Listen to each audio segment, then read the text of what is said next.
Hi there. Thank you for joining me, Jill Wilson from the Equality Practice.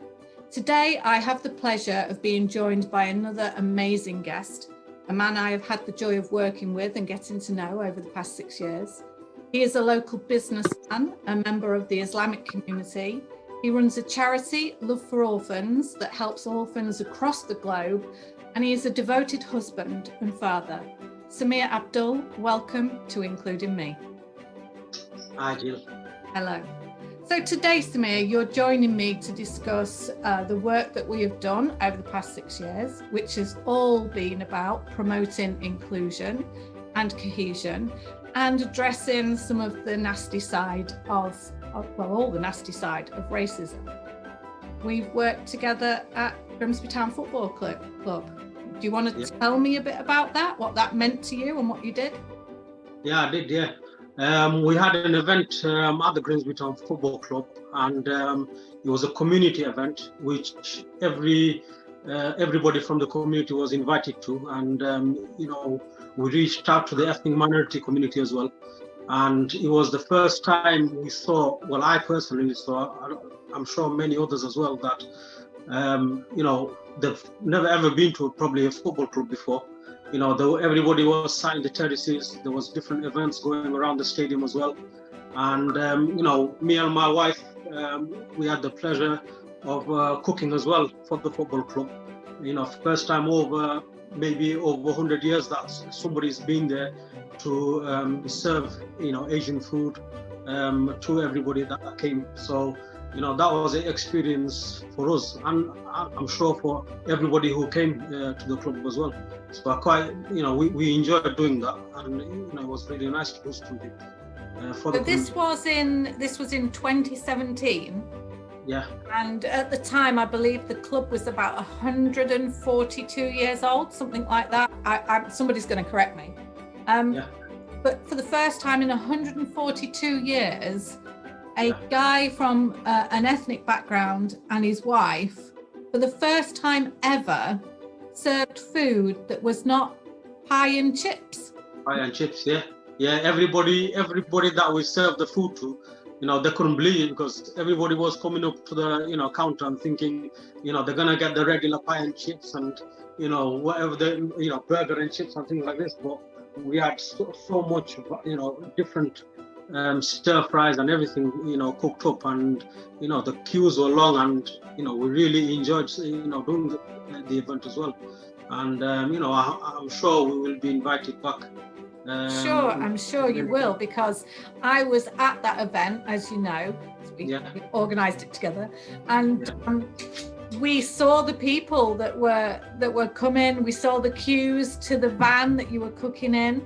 And actually, I remember seeing Graham. He's the manager of the Grimsby Town Sports and Education Trust, who was also part of organising it.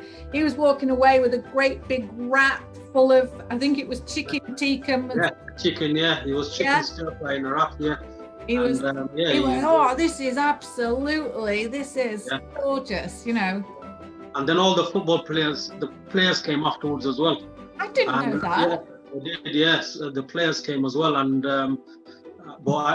there's, my son was there as well, and he's he goes to the football regular as well. He's a season ticket holder, and really? It was really, really nice experience for him as well, and he enjoyed it. Did you get any photos of that? I know you were really busy. No, you know what? I tried to get the photos, but I was that busy and the queues were that long. I couldn't even get out the van to take the pictures of them. What a mess! Yeah, that would have made great photographs. Yeah. Well, it was nice. It was nice, really nice. So I know that you worked really hard on that day. I mean, it was hot in that van, wasn't it? You were hot. It was, yeah. And you were there, a good full day, you and your wife. Yeah. So you work really hard at this. What motivates you to get involved with this sort of work, Somir? It's from really early days. I've always wanted to work with community work, and I always have been internally, even through my own community, the Muslim community, the Asian community, or any community that needed the help, I've always asked them. Even yourself, I've always said, if there's anything that you need doing, whether it doesn't have to be cooking, even though, I've been cooking all my life, I'm a chef as well by trade. And any charities, I've always said along, I don't want any money, whatever you're going to pay me, pay the money to the charity, donate it to them. And I've always had this within me to work for the community and try and get involved in any way to make things better, really. The main thing, the racial issue is, it's a big issue in Grimsby at the moment, and it always has been. So I've always tried to help with, work with the communities. I've been to many police meetings as well, and we've tried to, get across to everybody really in any way we can. And it's not going to be, an easy task, for the present and for the future. But at the end of the day, somebody has to work with them, and we have to overcome this one way or the other. So let's get to the nitty gritty.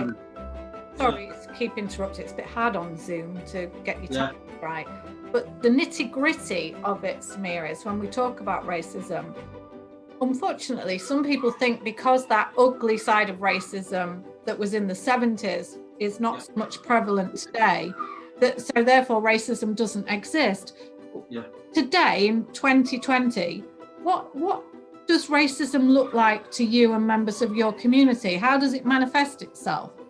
To me and the community, it's still, the problem is everybody's scared to come out and they think that nothing's going to be done about it. The police not going to do anything about it.